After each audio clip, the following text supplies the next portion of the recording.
Good morning, everyone, and it's really good to see you here, and thanks for taking time. I just wanted to acknowledge that a lot of you and a lot of people across the country will be very anxious about the situation that's unfolding with the conflict in Iran going now into its 9th day. And I know that people are watching that, they're concerned about that, and I wanted to reassure you about some of the measures that we're taking as a government. The first is the work we're doing with allies in the region, so the countries in particular that are under attack, many of the Gulf countries who obviously have played no part themselves in any attack on Iran are nonetheless being attacked. So as you would imagine, we're working very closely with them, helping with defensive capability. We've got fighter jets in there, and we've increased the capability there over the course of the last 9 days. Anti-drone devices, radar, and lots of other work that we're coordinating. And I've been speaking to all the leaders in the region, some of them a number of times over, to assess how they feel the situation is on the ground, what more we can do. These are allies, these are friends of our country we've been working with for many years. So that's what we're doing on that front. The second big issue is obviously we've got about 300,000 British nationals in the region.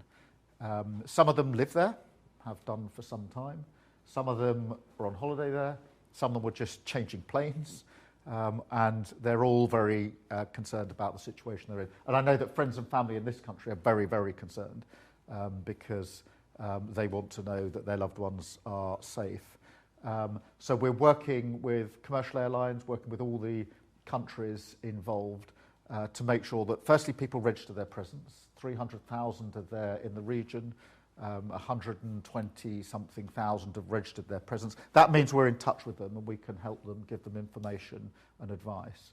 And where they want to come home, make sure that with commercial airlines and charter airlines, we're providing the means for them to get back. Not always easy because the airspace is closed in some places for some of the time, depending on the threat levels. But we got 35,000 back so far, and we're working, as you'd expect, around the clock in relation to those operations. The third area I just wanted to address, because I think as we go into this sort of what feels like the second week of this conflict, a lot of people are going to begin to think, well, that's happening out in Iran and in the Gulf states, but I can sense it's going to affect me back here in the United Kingdom, particularly the economy. We've done a lot of work recently on the cost of living, which we know is the number one issue for so many people across the country, and an anxiety about that. On the reassurance front, I think it is important just to remind ourselves that last time a conflict began to develop, which was 2022, in relation to Ukraine, the economy wasn't in a stable place, and inflation was 5% and rising. We've done a lot of work in the last 18 months to put some resilience in and make sure that we've got some headroom, which is basically some insurance within the economy, but also inflation is 3% and going down. So in that sense, there's more resilience. But the job of government is obviously to get ahead, to look around the corner, to work with others. And the Chancellor speaks to the Governor of the Bank of England on a daily basis. We're looking cross-departmental within government, assessing the risks, monitoring, and talking to our international partners as well about what more we can do together to reduce the likely impact on people here and businesses here, of course. But it is important to acknowledge that that work is needed because people will sense, you will sense, I think, that the longer this goes on, the more likely the potential for an impact on our economy, impact into the lives and households of everybody and every business. And our job is to get ahead of that, to look around the corner, assess the risk, monitor the risks, and work with others in relation to that.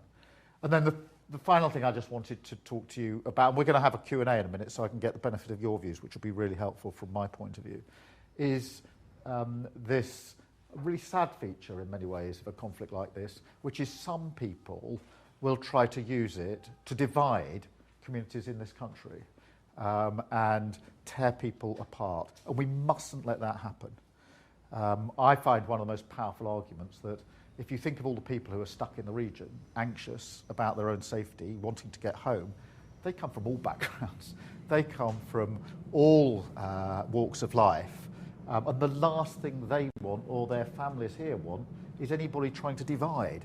Because this is a time when we need to come together as a country, stand behind our principles and our values, and not let people divide us. Put a lot of reassurance work in with both the Muslim community and the Jewish community in particular, because that's where people seek to try and find a divide.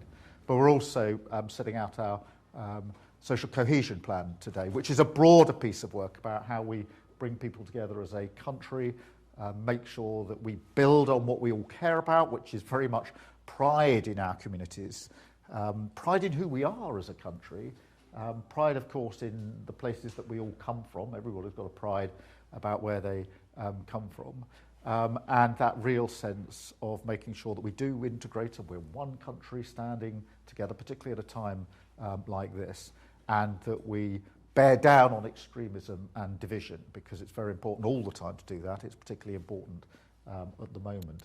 And so that's what we're doing as we turn into this week. So I think what you'll see is the focus going more to what impact might this have back in the United Kingdom. This will be happening across all countries, really, and really to reassure you about the work the government is doing to get ahead of that and to monitor the risk, assess the risk, and work with others across our own government, but actually with other countries. Part of the response at a time like this has to be constantly talking to leaders in other countries, particularly in the region, but also across Europe when it comes to the economy and other measures. So that's all I'll say for now. I think I've got some questions from you, so this is your chance. Anybody got any questions that they want to ask? I think we'll do the old-fashioned way of putting a hand up, if that's all right. Yes, I'll try and do a question behind me whilst facing this way. It's always a skill, but hopefully I can master it. I think we've got a microphone coming for you so you can be heard.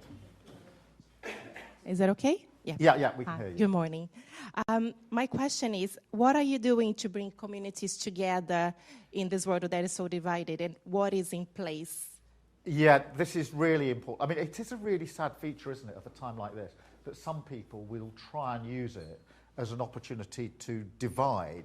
So I think on two levels we're working. The first is we have to be really conscious that where people want to divide at the moment in relation to this conflict, it's in the space of trying to divide the Muslim community and the Jewish community. So we're working particularly on those two strands.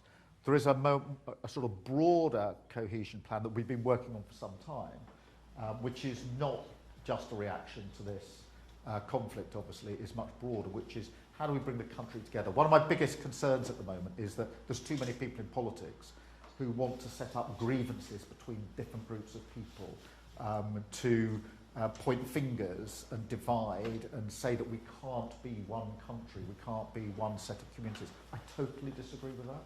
I think one of the great things about this country is we're a diverse country where we prove, actually, that different people can live alongside each other in a tolerant way with our values. And actually, that's more than just an observation on who we are as a country. It's what we are as a country. That is us.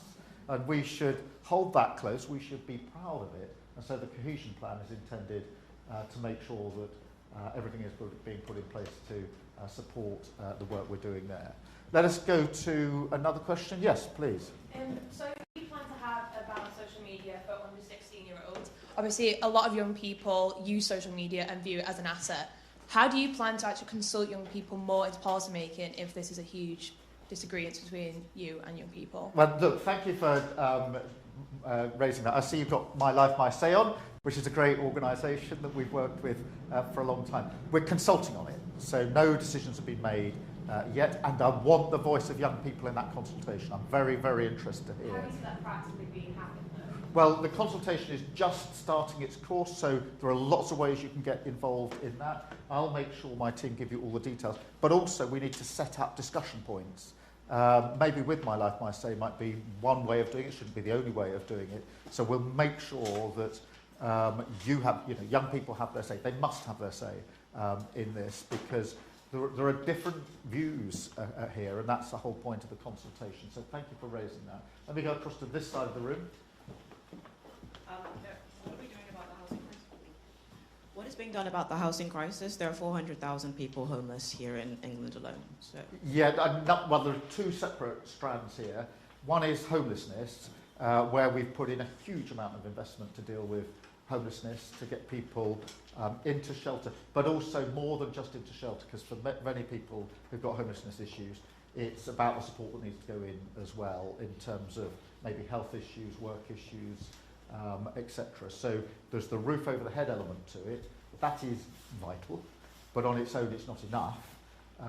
Then secondly, we need to take the pressure points off in relation to people being made homeless in the first place. One of the pressure points is no-fault evictions for renters, and so we're getting rid of that. This is where, until recently, people could be thrown out of their rented accommodation through no fault of their own, and then that puts a pressure on them and on local authorities, making sure that all the work we're doing on the cost of living is making sure people have more money in their pockets, so they don't necessarily get into the difficulties in the first place. And so there's the preventative bit, but there's also, what do we do to support those who are homeless? There's a bigger picture here as well, which is we need to build more houses to make sure that everybody has a safe, secure place to grow up, whether that's somewhere they're able to buy and own of their own, or whether it's the rented sector. We passed the Renters' Rights Act, which is the biggest piece of legislation for renters, giving them rights in a generation. 11 million people are in rented accommodation. We should never forget that, and they need better rights. So there's a lot of stuff we're doing in that space. And so one last question, and I'm going to go to the media, and then I'm going to come round to your table so we can continue the discussion. Madam, if I may. I work with young people who are at risk here. Do you mind if do you need me to? Yes. It's just otherwise we could. I work with young people who are at risk here. The thresholds are really high for them to be helped, both of violence against them or children with special needs. Can you do something to get them the help at the right time so that they can go on to have better outcomes than they do? It's vital that we do, and all of the evidence is absolutely clear that you need to intervene early, because if you miss those opportunities, it could take a lifetime before you can turn it around. So putting more resource in. We've got a youth strategy which was put together with young people. I'm really pleased. We didn't do a youth strategy with politicians in Whitehall deciding what the youth strategy should be. We actually got young people in as a steering group and advice group to do it. And they said they need more resource, they need more support in the activities that they want to do, need more mental health provision in schools and support. We're looking at the SEND, the special educational needs in schools, to see how we can improve there. But across the board, we have to do more of that. I'll come back to you and have a discussion about it. Can I just go? I think we've got two questions from the media. Catherine, I think you first, and then we've got David here as well. Catherine. Thank you, Prime Minister. President Trump has said, among other things, that he's disappointed in you, that you're no Churchill, and that gas and oil prices going through the roof is, quote, a small price to pay. It will feel to many people like the special relationship is in tatters.